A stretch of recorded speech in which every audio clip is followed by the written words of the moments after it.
Inspector Lestrade, at once. Your name, sir? Dr. John Watson. He's expecting you, sir. In a way, I believe he is. Well, I'll tell him you're here, sir.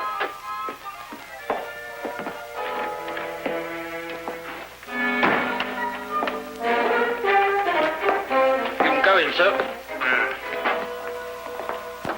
Ah, Dr. Watson, I didn't expect to have the pleasure of seeing you again so soon. Will you kindly read that? What is it? Read it. Oh. Yes, sir. Oh. I think it's disgraceful, sir. Absolutely disgraceful. What? Yes, and I'm glad you're here so that I can tell it to you personally. Why, you and I both know that it was Sherlock Holmes who solved the Cunningham case. If it wasn't for his brilliance and his persistency, the facts would never have been brought to light. And I think it's scandalous, sir, that the newspapers should have given me all the credit and said so very little about his magnificent achievement. What do you think, Doctor? I absolutely agree with you. I'm glad you're on my side, Doctor. Why, of course, I'm so glad you take it that way. And what does Holmes think?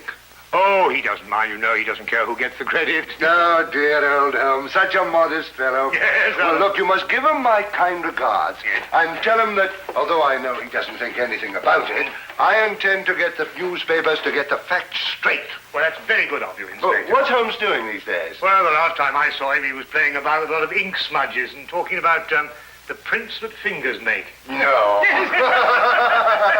Good old Holmes, always experimenting. Inspector Lestrade, sir. Yes, what is it? There's been a murder reported at the home of Lord Beryl. What, Lord Beryl of the Foreign Office? That's him, sir. I'll be right with you. Excuse me, Doctor. Yes, of course. Lord Beryl. This is going to be a tricky situation to handle, what with the Foreign Office and who knows what else. Yes, indeed. Can I be of any assistance? I don't think so, Doctor. Oh, perhaps as a medical man. Mind you, I don't know what to expect, but I think you would be of invaluable assistance. Say no more. Here's the address, sir. Your carriage is waiting outside. Oh, thank you very much.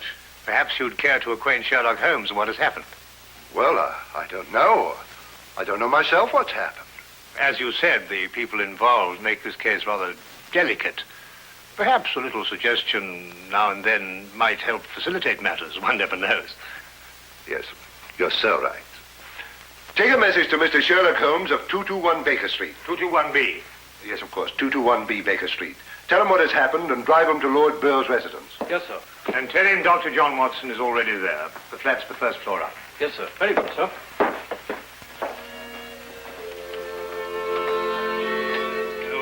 221B Baker Street.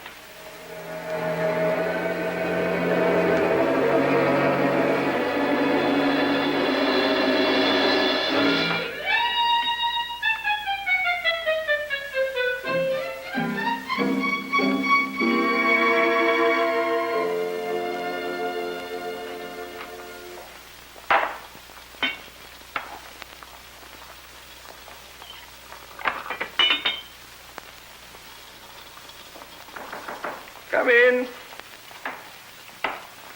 Excuse me, Mr. Holmes. Yes? A message for you, sir. There's been a murder committed at the home of Lord Beryl. Inspector Lestrade and Dr. Watson have already gone there. Thank you. Would you care to have some tea?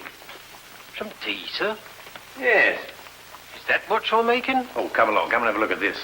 I'm working on an extract from a special series of pygmy poisons. Oh, very interesting, sir. Tea? Well, yes, I don't mind if I do. You take milk? Yes, sir, please, sir, if I may. Splendid. Sugar? Thank you, sir. Where did I put that sugar? That's it. It's very here. Help yourself. Thank you, sir. So.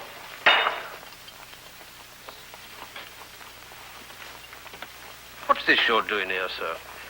Well, I believe that certain poisons, if taken in the correct doses, can actually have beneficial rather than fatal effects. Now, that's very interesting, sir. Yes, it is, isn't it? And what's all this over here, sir? Oh, that? Oh, those are some tropical leaves. They were sent to me by a friend of mine who hunts in that part of the country.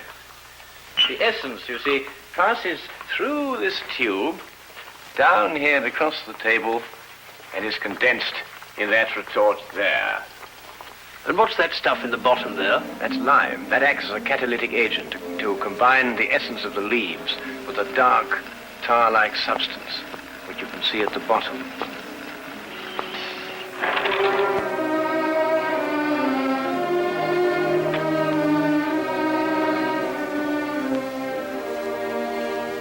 Inspector Lestrade, I demand to see my wife. You've kept me waiting half an hour, and now I should like an explanation. Of course, you're entitled to one, sir. You know that Karl Oberstein was murdered in your study. I was informed of that, and it is a tragedy, of course. But I still don't see that is... Lord Beryl, your wife has confessed to shooting him. What? That's why I couldn't allow you to see her. We were taking her statement. What does she say? Apart from the actual confession of murder, she refuses to say anything. You may go in now if you wish, Lord Beryl.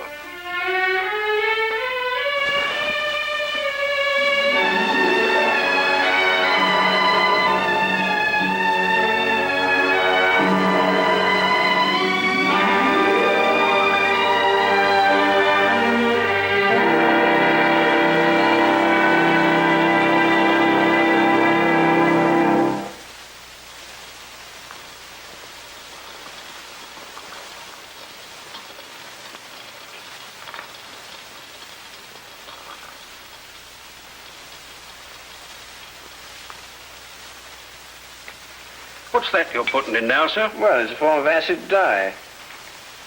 Yeah. That's all right. Oh, where have you two been all the afternoon? Didn't the sergeant tell you? Oh, yes, I remember. There was a murder somewhere. Was it interesting? No, Mr. Dewitt. Uh-huh. Well, Straight come have whiskey and soda. Whiskey and soda, Lestrade. No, I'll be off duty in 5 minutes. Yes, I think that'd be all right. Neat for me. Well, sit down if you can find yourself a place. There you go. yes, well, I think we can leave that to boil for a little while now. Now, gentlemen, what's the problem? Who was murdered? A man named Karl Oberstein. Oberstein. Oberstein. Oh, yes, I remember. An Austrian chap. He was originally, but of course, for a number of years, he's been a freelance agent. Mm-hmm. Buying and selling anything he can get his hands on, eh? But his hands in a bit too much this time. Lady Beryl shot him. Holt Smith, 38. Oh, really? It was a nasty bit there. I examined the body before it was removed. Entire back of the head gone. Instantaneous death, of course. Did you find the bullet? No, the police surgeon will do that. It hadn't come out. Yes, and that shot in the back of the head removes any possible chance Lady Beryl may have had of claiming self-defense. You're off duty now, aren't you, Wilkins? Yes, sir. You may go home. Thank you, sir. It's been a pleasure working for you this afternoon, Mr. Holmes. Like to know how it all turns out. I'll let you know. Thank you, sir. Good afternoon, sir. I feel sorry for Lord Beryl. There'll be quite a scandal when this appears in the papers. Yes, it certainly will be. I wonder why Lady Beryl lied to you. What nationality was Lady Beryl originally? Well, she was born in Austria, although she was brought up in America. She's been here in England for the past 5 years, since her marriage, you know. It's a shame a woman like her has to remain in prison. Still, she might decide to tell you...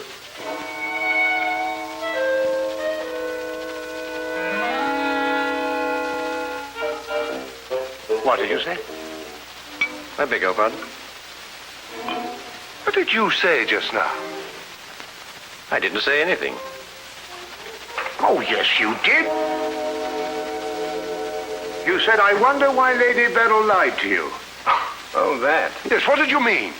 Nothing, except, of course, that Lady Beryl didn't shoot this chap Oberstein at all. But she confessed to it. Nonsense. She didn't shoot Oberstein because Oberstein wasn't shot. His head was bashed in with a blunt instrument. The revolver you claim was the murder weapon actually belonged to Oberstein. She found it lying by his side and pretended she'd done it in order to shield her husband. She's no more guilty than you two are. Would you hold that like a good fellow, please? Would you please repeat that? Of course, it's as plain as a... Here, would you mind holding that? Oh, well, it's not plain to me. Well, you told me that Lady Beryl confessed to shooting Oberstein. But Oberstein wasn't shot. Just because you find a man with the back of his head shattered and a gun lying by his side is no reason to assume he's been shot. Thank you. You also assumed that the bullet had lodged in Oberstein's cranium because it hadn't emerged through the front. Now, any student of elementary ballistics knows that the greatest damage to the skull is on the opposite side to which the bullet entered. The point of entry is always clean. But the gun we found was an Austrian gun, and Lady Bell is an Austrian. Now, there's a logical bit of reasoning for you. Would you mind holding that, please? Lady Beryl saw Oberstein lying there and jumped to the same conclusion we did. Well, Lady Beryl's innocent. Then somebody else is guilty. Brilliant! We've got to get back to the premises and re-examine them for clues. You come with us, Holmes. This nonsense can wait. Nonsense? Nonsense. Nonsense? Did you say nonsense? I'll have you know, Inspector Lestrade, that if the law enforcement agencies of this country were an infinitesimal amount more advanced than ancient Neolithic man, I would not have to be doing the basic research work that will in time benefit police bureaus throughout the earth. You may have a point, Mr. Holmes. The only point is human, of which there is a paucity in the halls of our defense of the public. So do you really think so? I certainly do think so, and I'll tell you a few other things, Inspector.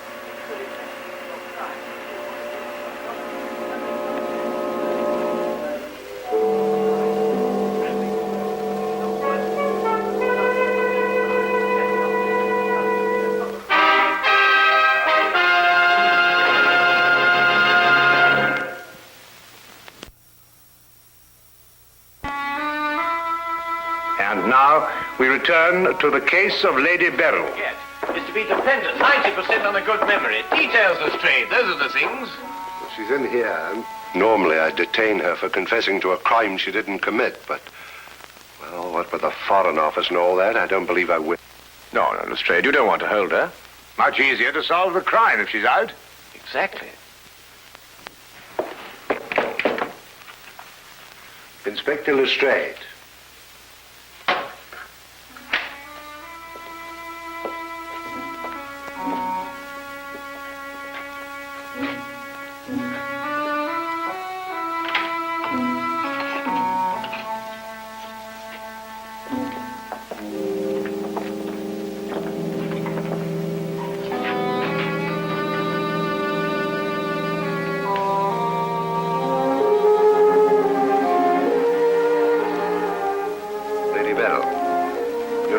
We're releasing you. So I understand. Do you know why? No. We've been able to prove that you didn't commit this murder you confessed to. I see. We would, however, like an explanation as to why you confessed to this crime.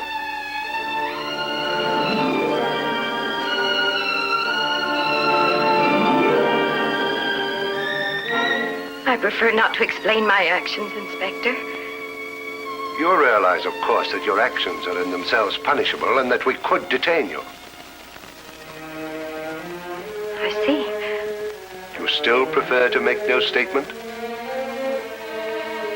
That is correct. Very well, Lady Beryl. You'll be released as soon as the formalities can be cleared. Thank you. Human beings lie to gain, to cover, or to protect.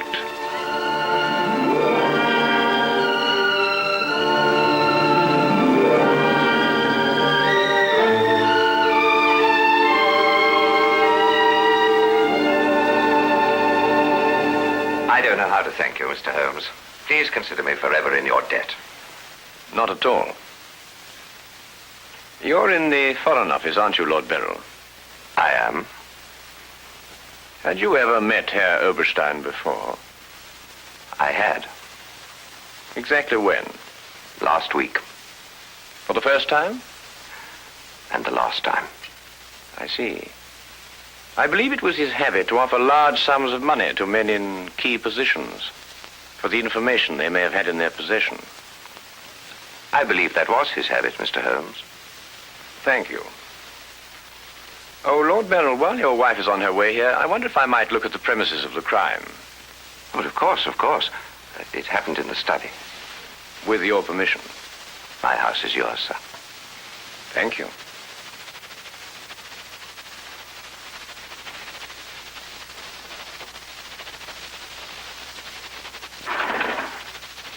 Well, now, let me see. Karl Oberstein was lying about there. Of course, it's been removed. Yes, of course. I see you've cleaned everything up with your usual remarkable efficiency, Lestrade. Now, look here, Holmes. I didn't know there was going to be any mystery about this affair. Oberstein's head was here, Holmes, and his feet were there. Thank you, Watson.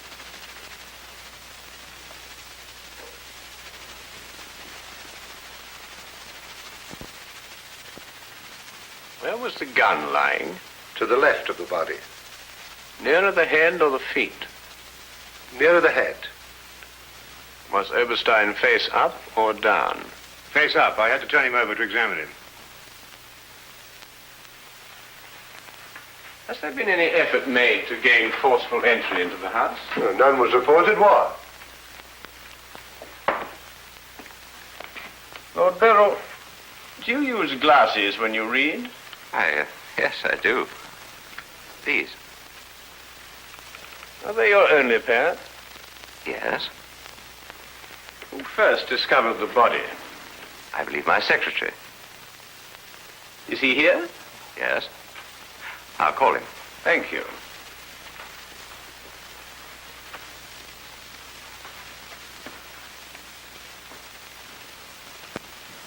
Lestrade, where was Lord Beryl at the time you estimated the crime was committed? He'd been at a meeting with high government officials all day. Oh, good. Why did you ask about the glasses, Holmes? It's because Lord Beryl wears glasses when he reads. But Lady Beryl confessed to a crime she didn't commit. What? This is my secretary, Mr. Ross. You've met Inspector Lestrade and Dr. Watson. This gentleman is Mr. Sherlock Holmes. How do you do? I understand it's through your efforts that Lady Beryl was returning home. Partially through my efforts. I wonder if I could impose upon you, Mr. Ross. Of course, sir. Would you mind taking these sheets of paper and roughly outline the position in which you discovered the body? Outline it in scraps of paper. If you would be so kind. Why, of course. What's the purpose of that? How many men have you on the premises, Lestrade? 2 outside. Why? Oh, good. I wonder if you'd mind taking them into the garden behind this window and making a thorough search of the premises for a radius of 30 feet. Looking for what? Anything that doesn't belong in a garden. Are you serious, Holmes? Completely.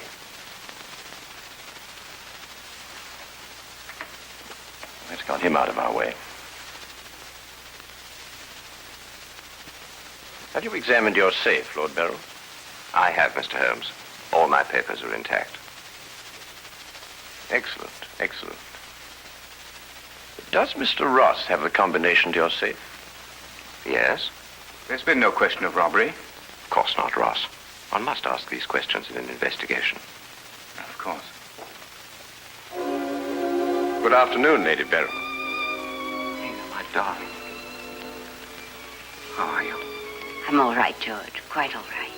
You must rest. This experience must have been horrible for you. It's all right. It didn't last long enough to be too difficult. I don't know how, but Holmes has solved the entire thing.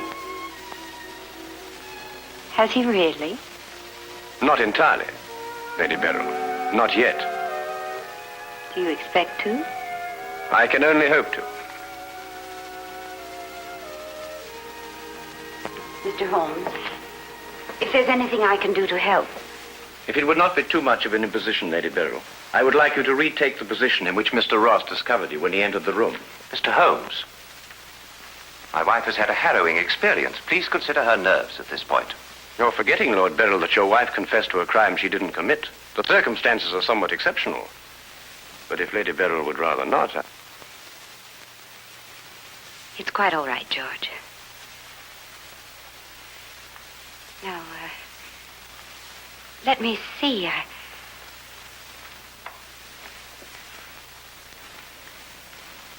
I was standing here. Exactly there? I believe so. Mr. Ross, are you quite certain that that is the position in which Lady Beryl was standing? Well, if you'll pardon my saying so, Lady Beryl, just for the sake of accuracy, you understand, I believe you were standing just a bit further to your left. A little to your left, Lady Beryl. Like that? Yes, I'd say right there. Good. Now, Lady Beryl had a revolver in her hand. Mr. Holmes. That is correct. In which hand? My right hand. Mr. Ross?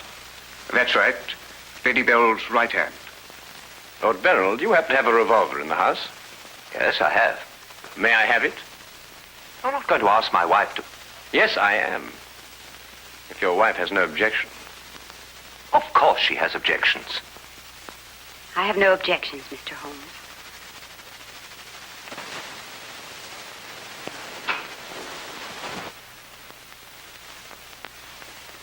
Ah, excellent. A .38 caliber.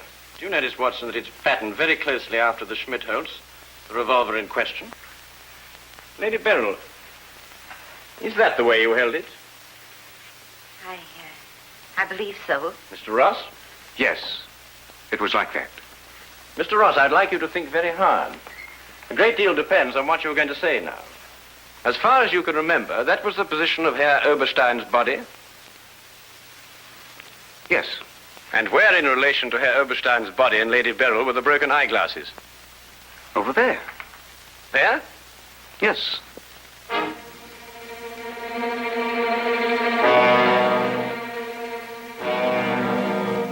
Watson, were there any glasses on the floor when you found the body? Absolutely not. You're positive? Positive. That's right. I didn't know what I was saying. There were no glasses on the floor at all. There weren't any glasses on the floor when you found Lady Beryl bending over the body.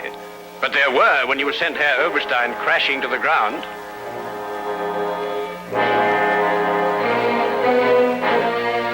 Before you run, Mr. Ross, look at Lady Beryl. I don't understand this, Mr. Holmes. Oh, very simple, really. Herr Oberstein approached you with an offer to buy Foreign Office secrets. You threw him out. Then Ross contacted him, prepared to sell him the secrets. Well, there's nothing missing from the safe. Of course not. If you sold anything, you'd have been found out. Herr Oberstein came here expecting to buy. You opened the safe, showed him the papers he wanted. He put his glasses on to examine them. And then when he paid you, you smashed his skull in. He fell, breaking his glasses. His revolver dropped from his pocket. Then you replaced the papers, pocketed the money, and left. It's a lie. Why, you filthy... The unfortunate point occurred when Lady Beryl discovered the body. You read the evidence incorrectly. I thought the gun was my husband's. Similar, but not the same. And the glasses. A very common variety of frame. You gathered up the pieces, except a few fragments, and threw the frames away. Yes. Then you lied to protect your husband. Yes. Nina. Brilliant, Holmes. Absolutely brilliant. Thank you, Watson.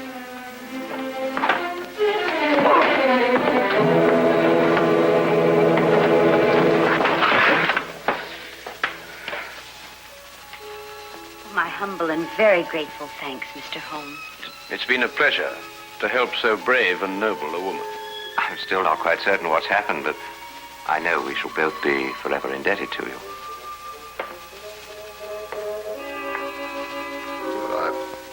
Searched the whole garden, Holmes. Couldn't find anything but this old pair of glasses. They're broken at that. Really? Mr. Holmes has solved the entire case, Inspector. He has? How? By the little things, Lestrade. The little things that one must remember. The little things that make the difference between success and disaster. One must never forget that the difference between... Good heavens. Watson! What is it, Holmes? I left the gas on under the experiment. All Baker Street will be blown up. Holmes, I turned it off. I